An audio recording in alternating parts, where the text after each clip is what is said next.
Mesdames et messieurs, bonsoir. Je suis Carmen Févillier, ravie de vous retrouver ce soir. Alors que la France cherche à regagner en compétitivité à l'international, l'Afrique apparaît plus que jamais comme une opportunité stratégique, mais encore trop peu exploitée.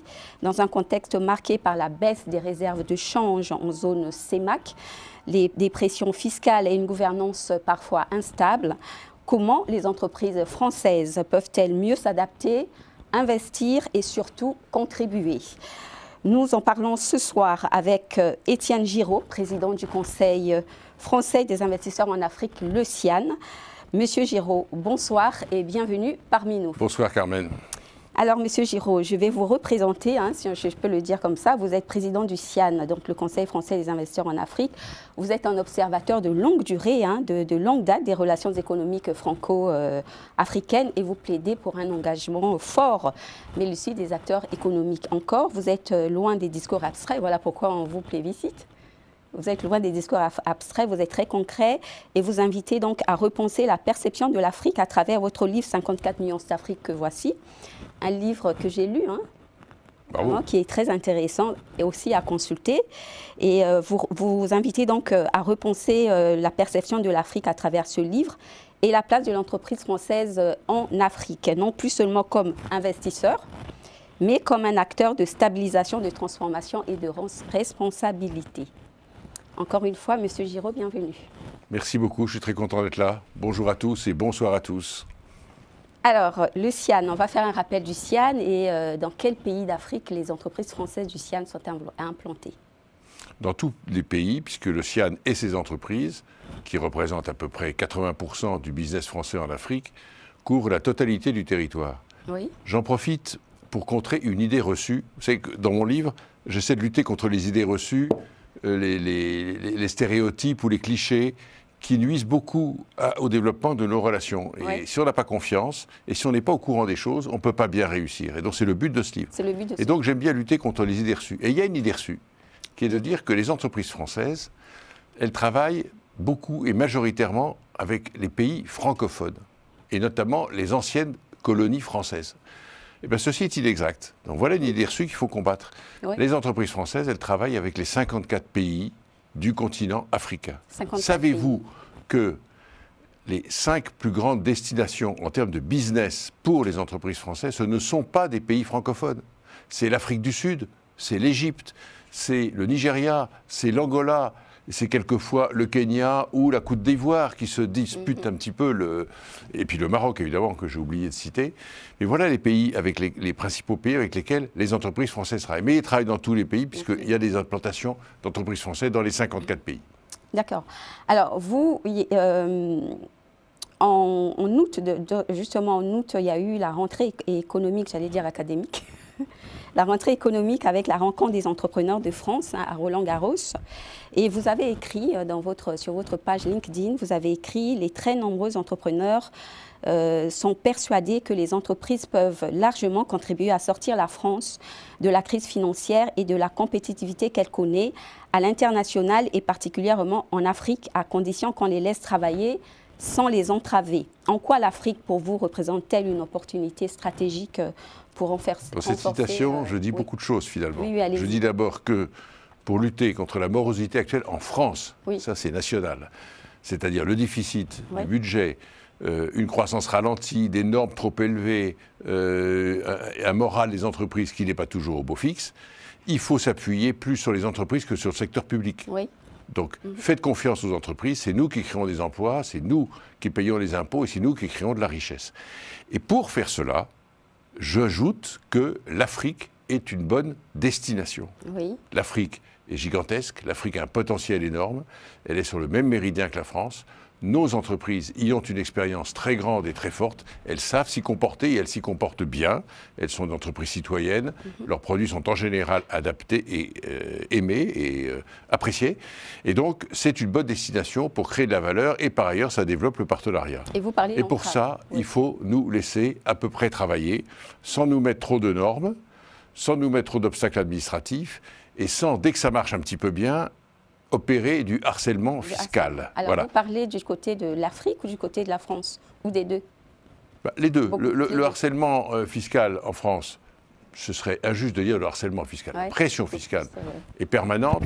En Afrique, elle va et elle vient. Ça dépend un peu de la période de l'année et du pays concerné. Mais le problème de l'Afrique, on pourra peut-être en parler tout à l'heure, c'est que, pardon si je suis un peu technique, mais c'est que l'assiette sur laquelle les États ou les gouvernements peuvent se reposer pour lever de l'impôt, c'est-à-dire les personnes et les entreprises sur lesquelles elles peuvent lever des impôts, donc avoir des recettes, elle est trop faible.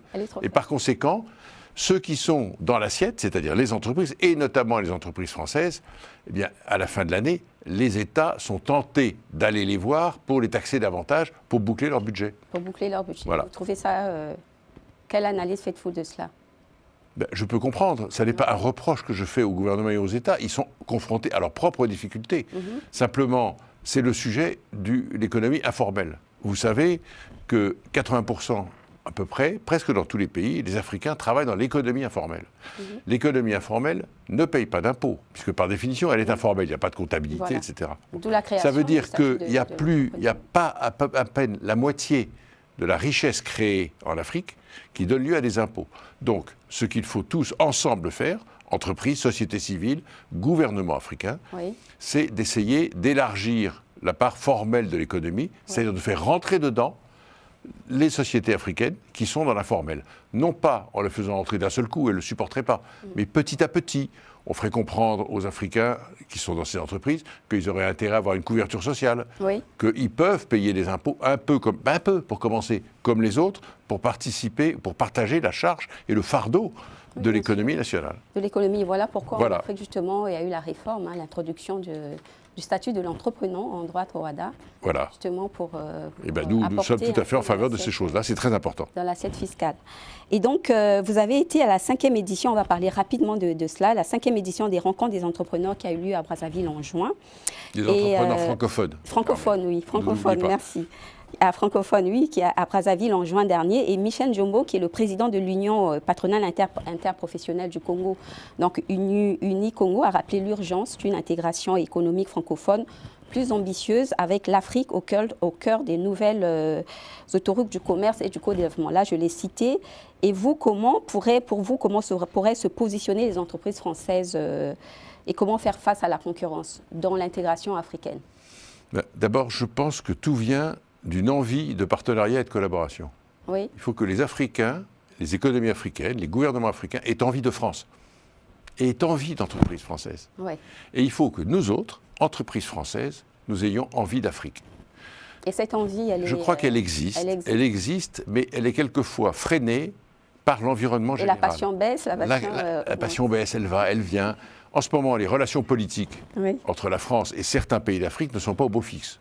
Pour ne pas dire, elles sont mauvaises, par exemple, avec les pays du Sahel. Et donc, ça crée une ambiance un petit peu anxiogène pour les chefs d'entreprise français. Par ailleurs, il y a les affaires de réglementation dont je parlais tout à l'heure. Ça, ce n'est pas les Africains, ni les économies africaines, ce sont les Européens. C'est les règles de la conformité, les règles de la protection de la planète, les règles de la comptabilité, et tout ce qui s'ensuit, à savoir les possibilités d'être attaqués au plan juridique ou traînés devant les réseaux sociaux par des ONG. Les entreprises n'aiment pas ça. Et si elles se disent, on va en Afrique pour se faire attaquer sur les réseaux sociaux parce qu'on pense qu'on fait de la corruption, qu'on ne gère pas bien la transition économique, que, par exemple, on utilise des énergies carbonées, on va se faire attaquer sur les réseaux sociaux. Comme les marchés africains ne sont pas très grands, je préfère ne pas y aller. C'est une erreur funeste de faire cela. Il faut surmonter cela et y aller. Carmen, nous avons dans les membres du CIAN quelques grands groupes français qui ont opté pour l'Afrique il y a 30 ou 40 ans. Ils n'ont pas dérogé à cet engagement. Ils y vont avec régularité, confiance et volonté. Résultat des courses, ils font 20 à 30% de leur chiffre d'affaires en Afrique et ils y gagnent plus d'argent qu'ailleurs dans le monde. Mais ça veut dire qu'il faut une volonté permanente. Il ne faut pas y aller pendant 10 ans et puis se dire, tiens, c'est dangereux, il y a une nouvelle réglementation qui me gêne, par exemple sur le code minier ou autre, je vais me retirer, puis je reviendrai peut-être après. Non, il faut rester, car si on reste avec confiance et qu'on travaille avec professionnalisme, on a plein d'atouts ensemble, économie africaine et économie française, pour créer de la valeur et que ça marche tous les deux. C'est pour créer de la valeur. Et justement, vous parliez d'argent, vous parliez de gagner de l'argent On va rester dans l'intégration avec la CEMAC, qui est la Communauté économique et monétaire de l'Afrique centrale. La CEMAC qui connaît depuis plusieurs mois une baisse préoccupante de ses réserves de charges, de change auprès de la BEAC, qui est la Banque des États de l'Afrique centrale. Selon vous, à quoi cela est-il dû et comment interprétez-vous cette baisse, M. Giraud? Cela est dû au déséquilibre des échanges et à l'insuffisance de valeur créée par les économies africaines, notamment d'Afrique centrale. Oui. Vous savez que cette région d'Afrique, l'Afrique centrale, elle est très riche en matières premières. Et les pays africains de cette région exportent beaucoup de matières premières brutes, sans la transformer. Ouais.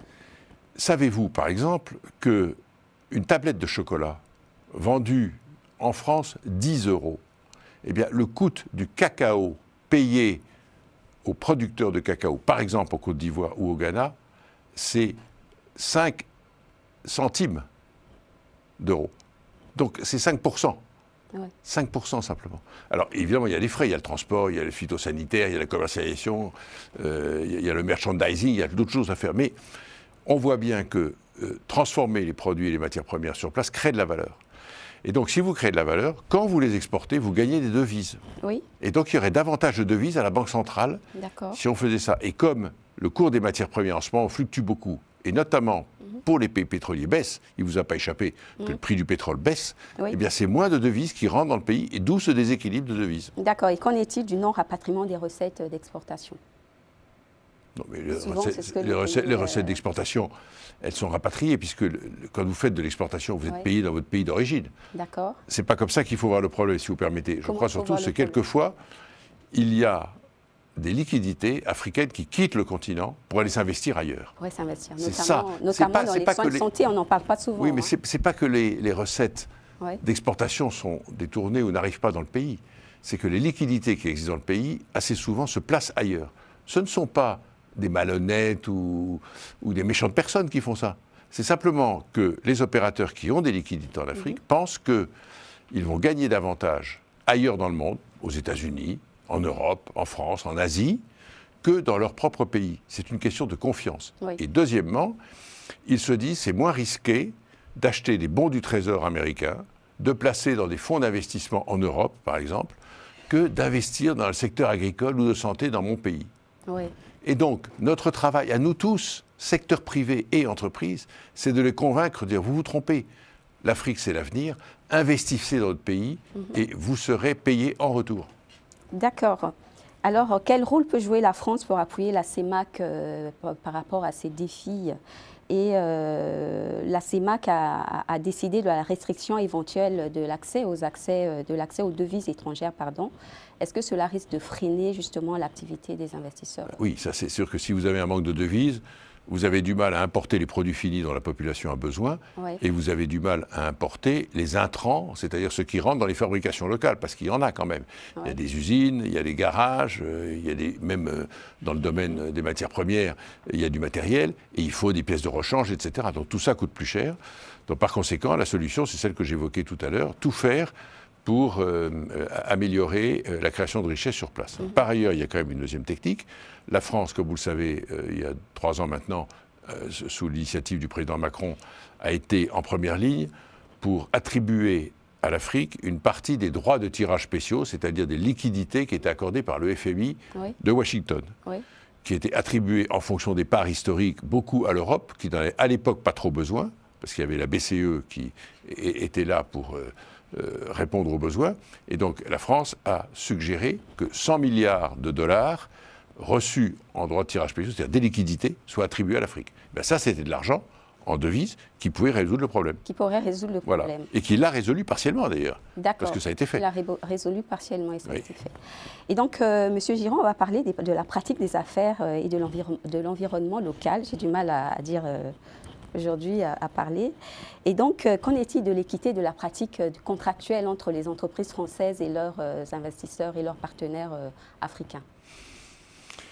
Je dirais 2 choses. Oui. Je dirais d'abord que la pratique contractuelle et la notion de contrat elle est très importante.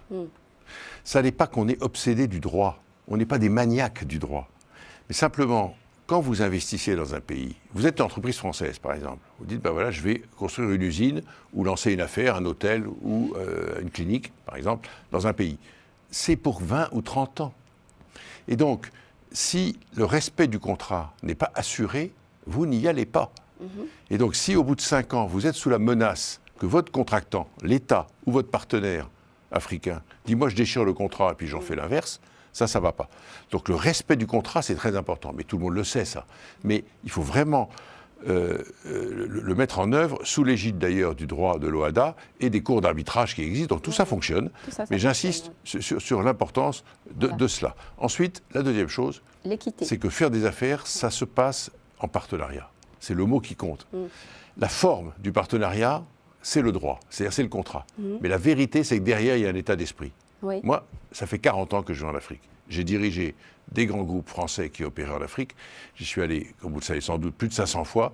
Donc j'ai quand même négocié beaucoup de contrats. Oui. Je peux vous dire que vous pouvez mettre des juristes qui vont regarder les lignes une par une. Mais il faut quelqu'un derrière qui s'entende avec le partenaire. Il faut qu'il y ait une union des volontés et une confiance réciproque.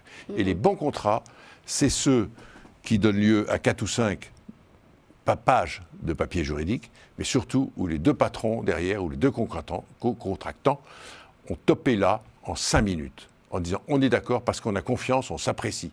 C'est là, c'est le meilleur contrat qui puisse marcher dans la vie. Et les intérêts sont... Le marché de la confiance. Les intérêts, c'est fait de manière équitable dans les contrats? Alors les intérêts, il faut sortir d'une relation qui a peut-être eu un petit peu trop de développement dans le passé, oui, qui est une relation soit de domination, soit de demande et de requête.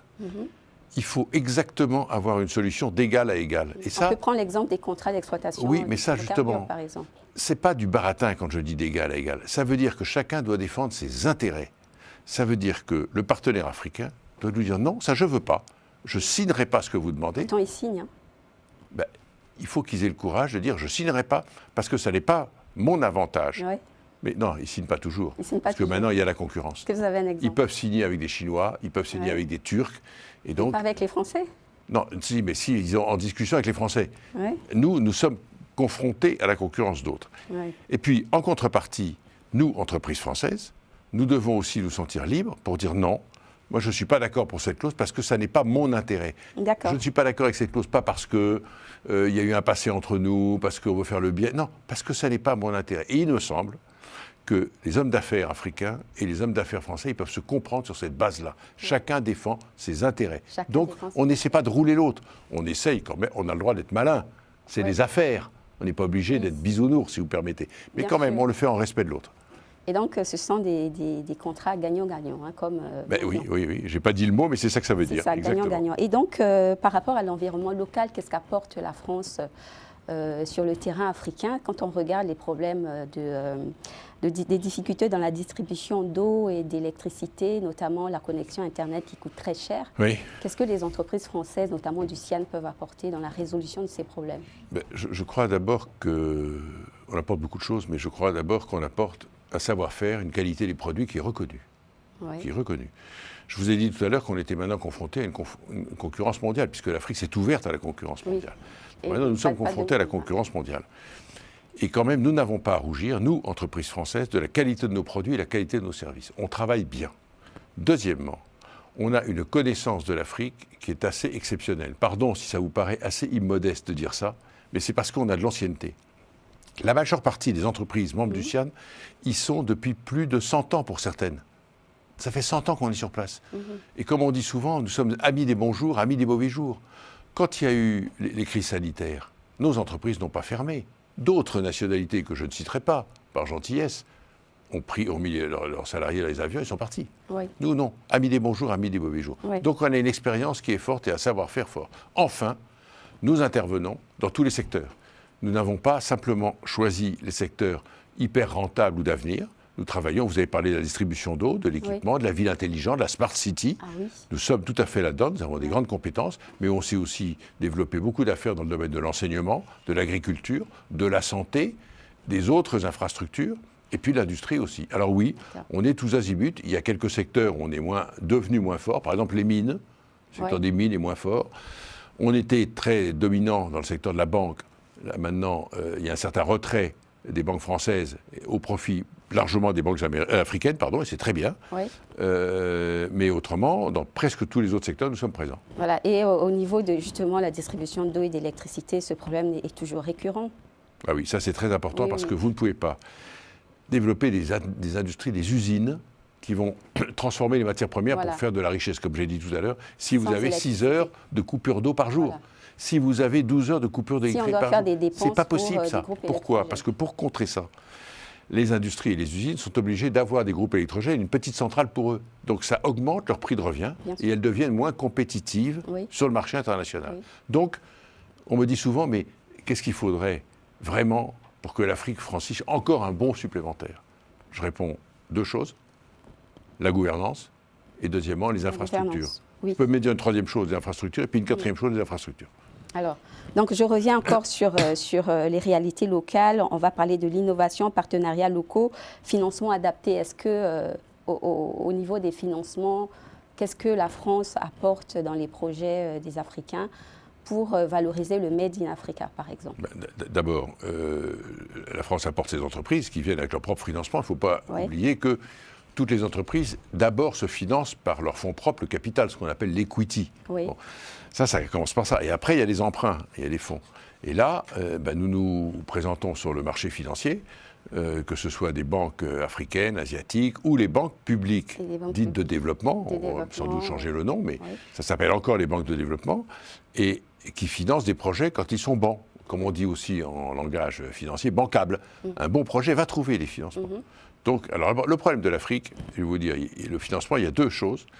Il y a de l'argent en Afrique, mais il n'est souvent pas assez fléché sur les industries de transformation, sur le développement de l'Afrique. Comme je l'ai dit tout à l'heure, beaucoup de liquidités d'Afrique quittent le continent pour trouver des placements qu'elles jugent meilleurs ailleurs. Et puis pour l'importation. Bon, ça c'est la première chose. Ouais. Et puis la deuxième chose, en Afrique, l'argent est cher. Ouais. Dans beaucoup de pays, vous êtes entrepreneur, vous voulez emprunter de l'argent pour vos propres, ça coûte. Si vous avez vraiment beaucoup de chance, vous allez payer 6 à 7%. Ouais, si vous êtes une petite entreprise de démarrage, vous risquez de payer 15 à 16%. Est-ce que vous imaginez la rentabilité que l'entrepreneur doit sortir pour couvrir ses frais d'intérêt? Donc ça tue. Donc il faut absolument, évidemment, que les banques centrales soient un petit peu plus ouvertes sur les attributions de crédit. Oui. Et puis, il faut aussi de la stabilité de change, parce que si vous avez de la stabilité de change, vous pouvez vous endetter à l'étranger, en devise étrangère. Si vous vous endettez en euros, et que vos recettes sont en monnaie locale, en CFA ou en Naira, par exemple, au Nigeria, et que le Naira dévalue de 40%, vos recettes baissent de 40% pour rembourser vos euros. Donc, vous ne le faites pas. C'est ça le problème. Voilà, c'est ça le problème. Et parlons du cadre fiscal, là aussi, il y a des problèmes. Hein. Ben oui. Alors, qu'en est-il du dialogue public-privé entre les entreprises du CIAN et les États africains, par exemple? Ben, écoutez, moi, je le qualifierais de bon. De bon. Bon. Parce qu'il existe d'abord. Il existe. Et ça, je voudrais dire à vos auditeurs qu'on se parle. Nous parlons au gouvernement, nous parlons aux autorités, qu'elles soient françaises, européennes ou africaines. Donc, on n'est pas dans nos tours d'ivoire à s'ignorer. Deuxièmement, quand on parle, nous partageons à peu près les mêmes valeurs. Bon, après, il y a les contraintes de tous les jours. Oui. Les contraintes de tous les jours, par exemple les contraintes fiscales dont j'ai parlé tout à l'heure. Ouais, du côté des pays. C'est très dur d'être chef de gouvernement, c'est très dur d'être ministre des Finances en Afrique. Parce qu'il n'y a pas beaucoup d'argent à cause du sujet de l'assiette fiscale que j'expliquais tout à l'heure. Et donc, je peux parler de M. Emmanuel Yoka, hein, que vous connaissez très bien, qui est ministre des Finances bien sûr. Au Congo-Brazzaville. Je l'ai connu à Brazzaville et je l'ai connu aussi en France. À l'AFD. Hein, exactement, exactement. Directeur Afrique. Et donc, il est en train de vivre ses problèmes. Oui, il vit ses problèmes, mais il comprend très bien les données du problème des entreprises. Mais au fond, les gouvernements et les ministres des Finances africains, ils ont à résoudre des problèmes de court terme, c'est-à-dire boucler le budget de fin d'année. Ouais. Et ils peuvent être tentés d'aller prendre de l'argent dans les entreprises, mais à ce moment-là, il faut voir le long terme. Si les entreprises ont investi, il faut leur laisser les moyens de se développer. Après, elles vont se développer, elles vont faire du chiffre d'affaires et elles vont payer de l'impôt, puisque nous payons tous des impôts, puisque en gros, quand même, nos entreprises ont intérêt à faire des affaires et ça marche bien. Oui. Alors, on va parler de la lenteur administrative. Hein. Lenteur administrative, harcèlement fiscal, ce n'est pas encore terminé, même si certains États africains essaient de trouver des solutions pour alléger cette pression fiscale. Qu'est-ce que vous en pensez? La pression fiscale, j'en ai parlé. Oui, elle est toujours là. Elle a ses propres motifs. Ouais. Ça n'est pas, comment dirais-je, avec un peu d'humour, ça n'est pas de la méchanceté. Le harcèlement, d'ailleurs, au fond, est un mot assez mal choisi. Je l'ai utilisé, j'en suis désolé, mais il y a quelquefois une pression qui n'est pas raisonnable. Quand on demande 3 ans de chiffre d'affaires en redressement d'impôts à une entreprise, qui est d'une taille moyenne, excusez-moi, mais où on s'arrange, où elle ferme. Donc, il ne faut pas faire ça. Voilà. En revanche, il y a l'autre sujet qui est celui dont vous avez parlé, qui est de l'efficacité administrative. Oui. Le rythme, c'est ça qu'il faut bien comprendre et que vos auditeurs comprennent. Le rythme public, que ce soit en Europe, en France ou en Afrique, c'est-à-dire le rythme des gouvernements et des administrations, la vitesse n'est pas le même que le rythme des entreprises, qui vont beaucoup plus vite, qui sont plus agiles. Une entreprise décide un investissement, ça passe en comité d'investissement, on trouve le financement, et on dit on commence dans 2 mois. Bon. L'administration, c'est pas pareil, parce qu'il y a différents services. Il faut souvent passer des lois devant le Parlement. Il faut sortir des décrets. Donc on perd 1 an ou 2. Oui. Et en attendant, on piaffe et finalement on risque de ne pas faire l'affaire. Il faut adapter justement à la rapidité des affaires. Hein. Mais vous savez, je parle de ça en connaissance de cause, parce qu'en France, on est aussi assez fort pour ça. Ah ouais. Puisqu'il y a quand même quelques équipements qui ont mis des années à sortir. Par exemple, la liaison de métro entre l'aéroport de Roissy et Paris Centre-Ville. Et l'aéroport Orly. Non, Orly, c'est fait. Ça, c'est fait. Il a mis longtemps, mais c'est fait. Mais Roissy, c'est pas encore fait. Voilà, donc c'est long, c'est long. Alors, on va bientôt finir. On va parler rapidement de la double imposition et des conventions fiscales. Qu'est-ce que vous en pensez? Est-ce que la France, les entreprises du CIAN ont des pays avec lesquels ils travaillent selon des conventions fiscales? Bien sûr, presque toutes. Presque toutes. Et nous sommes tout à fait en faveur de ça. Pour vos auditeurs, je rappelle qu'une convention fiscale, en gros, consiste à dire qu'une entreprise étrangère installée dans un pays d'Afrique, avec une filiale par exemple, ne doit pas payer 2 fois l'impôt sur le même profit. Ouais. Donc soit on le paye dans le pays africain, soit on le paye en France, mais on ne paye pas 2 fois, puisque l'entreprise, la filiale, mettons qu'elle ait gagné 100 € et qu'elle rapatrie les 100 € en dividende à sa maison mère, il ne faut pas qu'on paye 2 fois l'impôt. C'est ça le but de la convention fiscale. Et ça marche bien, il y en a plein. Ouais. En revanche, elles ont été dénoncées par un petit nombre de pays, d'une manière assez brutale, il y a 2 ans, les pays du Sahel, pour pas les nommer. Il y a le Mali, par exemple. Le Mali, le Burkina Faso, la Guinée, pas la Guinée, le Niger. Le Niger. Et ça revient au sujet dont on parlait tout à l'heure, qui est la stabilité du droit et le respect des contrats. Oui. Ça, c'est terrible. Vous avez une règle qui s'exerce depuis 10 ans, 15 ans, 20 ans, et brusquement, une des 2 parties dit on change la règle. Bon. C'est comme si vous jouiez au football, sauf que la partie qui change la règle, c'est l'État. Donc elle est plus forte que nous. On ne peut rien faire, nous. Bon. Et donc, vous jouez au football, et puis brusquement, l'arbitre dit tiens, on change la règle. Est-ce que c'est pas la politique on va mettre 14 joueurs d'un côté et 11 de l'autre. Dans ce genre de décision. Pardon ? C'est pas la politique qui s'invite dans ce genre de décision de retrait? Oui, c'est la politique, parce que souvent, c'est une bonne manière, effectivement, de développer des arguments vis-à-vis et aux yeux de la population. Oui. D'accord. Et donc, vous avez des conventions de non-double imposition avec d'autres pays, comme le Cap-Vert, le Mozambique, Guinée équatoriale. Non, mais il y en a plein. Il y en a plein, on ne va pas les citer. Alors, on va revenir sur votre livre pour le mot de la fin, Monsieur Giraud. Vous avez écrit 54 nuances d'Afrique. Très intéressant. Alors, c'est une réflexion sur la relation entre la France et l'Afrique. Si vous deviez écrire un livre sur la gouvernance des entreprises, comme on vient de le faire tout au long de cette émission, quel titre serait... Gouvernance des entreprises, 2 points, gérer ensemble. Gouvernance des entreprises, gérer ensemble. 2 points, gérer ensemble. Ça veut dire gérer avec les équipes, ne pas être solitaire. Il faut toujours gérer en équipe et en groupe. Et deuxièmement, s'il y en a, faire sauter le plafond de verre pour les femmes et pour les Africains. Très bien. Sur ce, je vous dis merci beaucoup, Monsieur Giraud, d'être passé sur ce plateau de 3 ans en Afrique. Et merci à vous, chers téléspectateurs, d'avoir suivi cette émission. Et donc, la compétitivité, la fiscalité, le rapatriement des devises ou encore l'adaptation aux réalités locales africaines, autant de sujets qui méritent une réflexion profonde et surtout des actions concrètes, comme on le voit dans le livre de M. Giraud, qui a été notre invité. Donc, je dis merci à l'équipe technique de nous avoir suivis, merci de nous avoir assistés. Merci à vous, chers téléspectateurs, de nous avoir suivis. N'hésitez pas à liker, à commenter, à partager cette interview très intéressante. Et donc, à très bientôt pour un nouvel échange au cœur des enjeux économiques internationaux. C'était Carmen Févillier. Au revoir.